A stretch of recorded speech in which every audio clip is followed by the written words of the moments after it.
Kalau kita membaca hidup Paulus ini, kita melihat bahwasanya hidup Paulus sesudah dia dipanggil Tuhan merupakan satu pertandingan yang terus menerus, pergumulan yang terus menerus. Paulus berkata, aku telah mengakhiri pertandingan, aku telah mengakhiri perlombaan. Dan tentunya Paulus membuangkan semua beban-beban berat. Tentunya Paulus membuangkan semua pikulan-pikulan berat. Tentunya Paulus membuangkan dosa-dosa yang bisa menjerat dia, sehingga dia bisa berlari dengan cepat dalam perlombaan yang diwajibkan bagi Paulus, juga diwajibkan bagi kita semua. Amin. Ya, firman Tuhan berkata, jikalau kita mau mengikut Yesus, kita harus menyangkal diri kita dan mengangkat salib setiap hari. Inilah perlombaan, mengalahkan kehendak daging, mengalahkan hawa nafsu, dan berjalan dalam Roh Kudus. Paulus berkata dalam 1 Korintus 9 ayat 27, kesaksian Paulus, dia terus menyangkal dirinya, karena dia berkata, aku masih bisa terbuang, tetapi aku melatih tubuhku dan menguasainya seluruhnya, supaya sesudah memberitakan Injil kepada orang lain, jangan aku sendiri ditolak. Jangan aku sendiri ditolak, sudah aku memberitakan Injil kepada orang lain. Rupanya sesudah kita memberitakan Injil kepada orang lain, tetapi sesudah itu, hari-hari berikutnya, tahun-tahun berikutnya dari akhir hidup kita ini, kita pakai hidup dalam kehendak daging, maka Tuhan akan menolak kita. Paulus tidak mau hal itu terjadi kepadanya.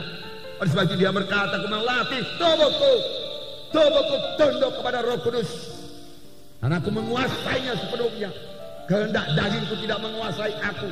Aku dan kuasa Roh Kudus menguasai kehendak dagingku, menguasai hawa nafsuku, menguasai kemarahanku, menguasai kemalasanku, sehingga aku boleh berlari dalam panggilan Tuhan dalam hidupku dan sampai kepada maksud Tuhan. Inilah hidup Paulus yang penuh penyangkalan diri, yang berhasil. Itulah dia hidup Paulus yang perlu kita teladani, dan kita juga berhasil padaku. Bagaimana Paulus? Tidak ada yang mustahil, karena Roh Kudus yang ada pada Paulus adalah Roh Kudus yang ada pada kita sekarang ini. Amin, saudara. Mari kita teladani hidup Paulus ini. Mari kita teladani hidup Paulus. Amin. Haleluya. Mari kita membaca dalam Kisah Para Rasul 20 ayat 17 sampai 31. Inilah hidup Paulus, inilah hidup pelayanan Paulus. Pertama sekali dia katakan, dengan segala rendah hati aku melayani Tuhan. Dalam pelayanan itu aku banyak mencucurkan air mata, banyak mengalami pencobaan dari orang Yahudi yang mau membunuh aku. Paulus banyak mencucurkan air mata. Dan juga dikatakan Paulus melayani dengan segala kerendahan hati. Paulus rendah hati. Luar biasa wahyu yang telah diterima oleh Paulus. Pada jalan ke Damsyik dia bertemu dengan Yesus, mendengar suara Yesus. Kita sudah melihat dalam Kisah Rasul yang lalu. Saya yakin itu terjadi pada waktu Paulus dilempari dengan batu. Paulus diangkat ke sorga dan mendengar pembicaraan yang tidak layak didengarkan oleh manusia. Paulus menerima ilham yang luar biasa daripada Tuhan. Paulus mengenal Tuhan Yesus. Paulus mengenal kehendak Tuhan dalam hidupnya. Paulus melayani dalam satu pelayanan yang sangat berkuasa, penuh dengan tanda ajaib mujizat.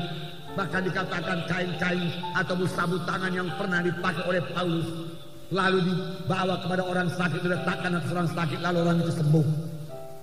Meskipun demikian, besarnya wahyu urapan yang dimiliki oleh Paulus, Paulus tetap rendah hati, bakal lembut hati.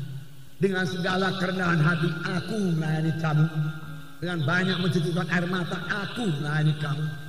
Sungguh-sungguh Paulus meniru Tuhan Yesus. Tuhan sendiri berkata, belajarlah kepadaku karena aku rendah hati. Karena aku lembut hati dan rendah hati, maka engkau akan mendapat sentosa bagi jiwamu. Rendah hati. Rendah hati tidak sama dengan rendah diri. Rendah diri atau dikatakan oleh orang dunia ini minder, dia katakan merasa diri tidak layak, merasa diri lemah, merasa diri tidak sanggup. Itu bukan daripada Tuhan, dan itu bukan rendah hati. Itu rendah diri yang menyebabkan kita tidak bisa dipakai Tuhan. Kalau kita tidak mau keluar dari perasaan rendah diri kita tersebut.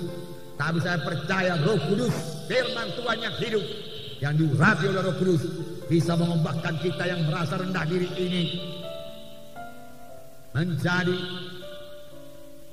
orang yang bisa dipakai Tuhan, menjadi orang yang memiliki semangat yang menyala-nyala, menjadi orang yang memiliki visi yang baru, mengenal keadaannya yang baru dalam Tuhan, bahwasanya Tuhan telah memberikan pada satu hidup yang baru, hidup yang berkemenangan, hidup yang berhasil, bahwasanya dalam Tuhan dia akan menjadi orang yang berhasil. Amin.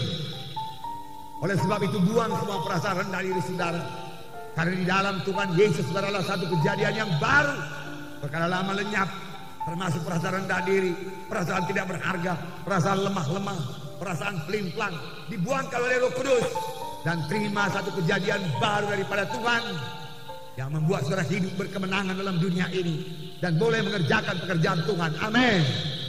Puji Tuhan, Roh Kudus mau mengubahkan kita, saudaraku.